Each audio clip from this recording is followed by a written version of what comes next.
En medio del mar Arábigo, entre Yemen y el Cuerno de África, hay un punto alargado perdido en una de las esquinas más solitarias del océano. A primera vista no parece nada especial. Una mancha árida color tierra rodeada de agua azul oscura. El tipo de lugar que se pasa por alto sin pensarlo dos veces.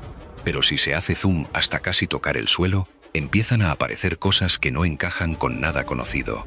Árboles con forma de hongo gigante, copas planas como paraguas abiertos, troncos hinchados como botellas a punto de reventar, plantas que parecen sacadas de otro planeta. Como sé que te vas a quedar hasta el final, porque lo que esconde esa cueva en la montaña es una de las cosas más increíbles que vas a ver en este canal. Si te parece, cuando llegues al final, déjalo en los comentarios, además de dejar tu like. Detrás de esas imágenes hay 3 preguntas que pocos se hacen. Porque casi 4 de cada 10 plantas de este lugar no existen en ningún otro sitio de la Tierra, que esconde una cueva en la montaña donde marineros de 5 civilizaciones distintas dejaron mensajes hace 2000 años. ¿Y por qué una lengua que todavía se habla aquí está a punto de desaparecer para siempre? Esta es la isla de Socorra, y hoy se va a entender por completo su historia, porque la ciencia todavía no termina de explicarla del todo. ¿Qué pasó cuando 2 imperios intentaron quedársela y fracasaron? ¿Y quién es realmente el pueblo que ha sobrevivido aquí durante miles de años sin que el mundo lo sepa? La pregunta que da título a todo esto es simple. ¿Cómo puede una isla tener plantas que no existen en ningún otro lugar del planeta? La respuesta está en una sola palabra: aislamiento. Pero un tipo de aislamiento muy particular. La mayoría de las islas remotas nacen de volcanes, surgen vacías del fondo del mar y la vida llega después, poco a poco, traída por el viento o las corrientes. Socotra no. Socotra es un pedazo de continente. Hace millones de años formaba parte de la masa de tierra que unía África y Arabia, y se desprendió como un bloque que se separó del resto. Eso significa que cuando Socorra se separó, no llegó vacía. Se fue con plantas y animales ya instalados encima, y al quedar aislada, esas especies siguieron su propio camino evolutivo durante millones de años sin mezclarse con nada más. Por eso los científicos describen al árbol de sangre de dragón, la Dracena cinabrio, como una reliquia, un sobreviviente de épocas geológicas que en otros lugares del planeta ya se extinguió. Cuando se le hace un corte en la corteza, suelta una resina de un rojo intenso, como si sangrara de verdad, y esa resina fue uno de los productos más codiciados del mundo antiguo.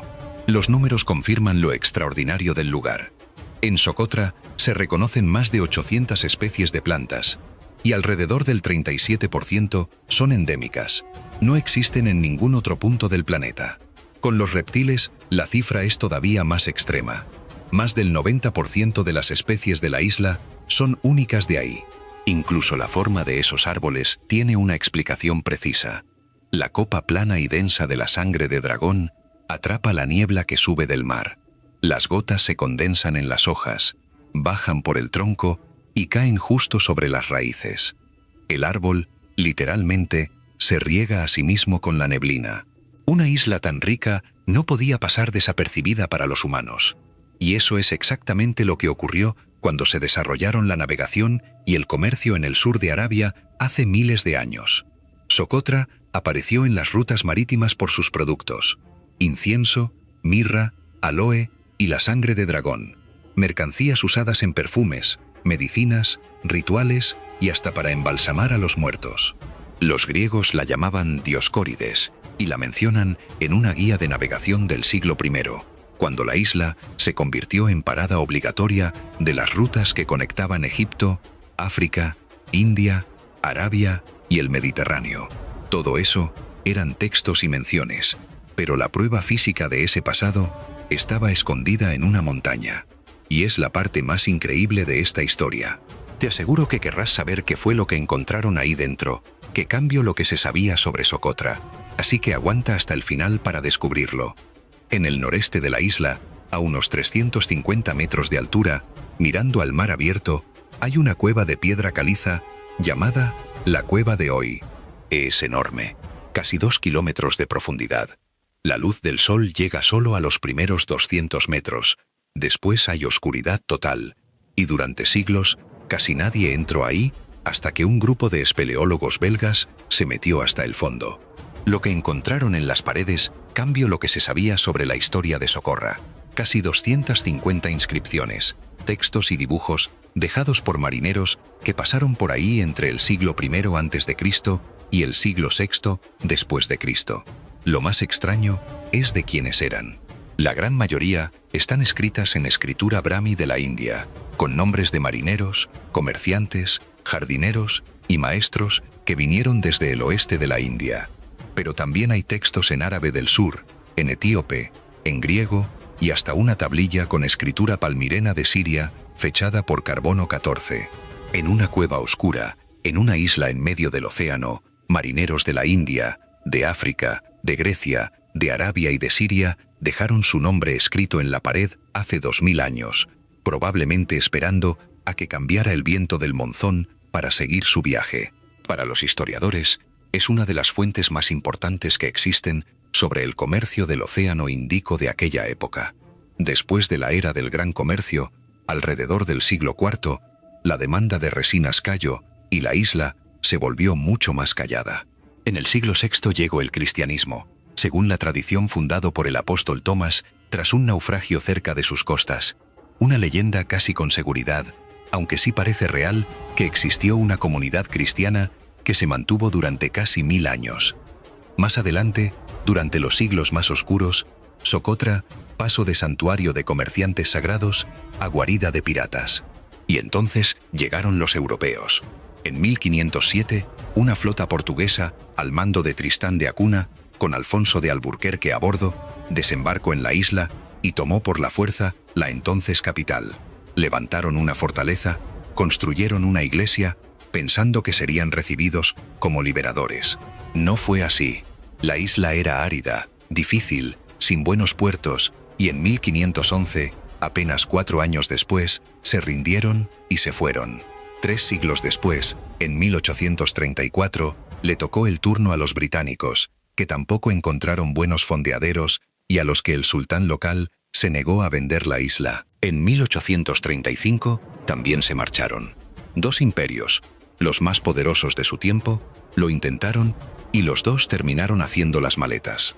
Para mí, y sé que para ti también, lo que viene ahora es el verdadero corazón de esta historia, y no son los árboles ni los imperios. Suscríbete si todavía no lo hiciste, y en los comentarios cuenta si sabías que existía esta isla antes de este video. En Socotra vive un pueblo, los socotríes, los habitantes originarios de la isla, y hablan su propia lengua. El socotri no es un dialecto del árabe, es una lengua semítica antigua del grupo del sur de Arabia, emparentada con lenguas que en su mayoría ya desaparecieron, conservada precisamente porque la isla estaba tan aislada que nada la borró del todo. Durante siglos, esa lengua viajó solo en la voz, sin escritura propia, pasando de padres a hijos en forma de cuentos, mitos, canciones y poemas. Toda una biblioteca cultural que existía únicamente en la memoria de la gente. La UNESCO clasifica hoy al socorrí como una lengua severamente amenazada. La hablan alrededor de 100.000 personas, pero el contacto cada vez mayor con el árabe, la escuela, los medios y el mundo moderno la está empujando hacia los márgenes. Cada anciano que muere sin transmitir sus historias se lleva un pedazo de algo que tardó miles de años en formarse y que no se puede recuperar. En la última década, lingüistas y narradores socorriese se pusieron a grabar y transcribir esas historias, compilando un corpus de literatura oral en varios volúmenes, con talleres apoyados por la UNESCO para crear una forma unificada de escribir la lengua. Los socorriese no son una curiosidad exótica que acompaña a los árboles raros en las fotos. Son el pueblo que mantuvo a esta isla en equilibrio durante generaciones. Hoy la historia se vuelve otra vez complicada. Yemen, el país al que pertenece la isla, lleva años sumido en una guerra civil devastadora que alcanzó incluso a este rincón apartado del océano. Desde 2016, los Emiratos Árabes Unidos empezaron a establecer presencia en Socotra, y la posición estratégica que portugueses y británicos persiguieron sin éxito durante siglos volvió a ponerla en la mira. En 2020, una isla que prácticamente no había conocido conflictos armados en su historia moderna, Vio cómo su capital se convertía en escenario de tensiones militares. Y la naturaleza tampoco está a salvo. Los árboles de sangre de dragón están en declive por el sobrepastoreo, los ciclones cada vez más fuertes, y los cambios en los patrones de niebla que amenazan a estos sobrevivientes de otra era. Esos árboles con forma de paraguas, la sangre de dragón, son reliquias vivientes de una isla que se desprendió de un continente y evolucionó en soledad durante millones de años. La rosa del desierto y el árbol pepino, con sus troncos hinchados, son la misma respuesta a la misma pregunta: ¿cómo guardar agua en un lugar donde casi nunca llueve? No son errores de la naturaleza, son sus mejores soluciones. Y esa lengua, esos sonidos extraños que casi nadie reconoce, son la voz de un pueblo que llegó hace miles de años y que todavía resiste en una isla que el mundo entero quiso poseer y que nadie logró domar del todo. Socotra es uno de esos lugares donde la realidad es lo bastante increíble como para no necesitar inventar nada. Un punto diminuto en el mapa, fácil de pasar por alto, con una historia muchísimo más grande de lo que aparenta.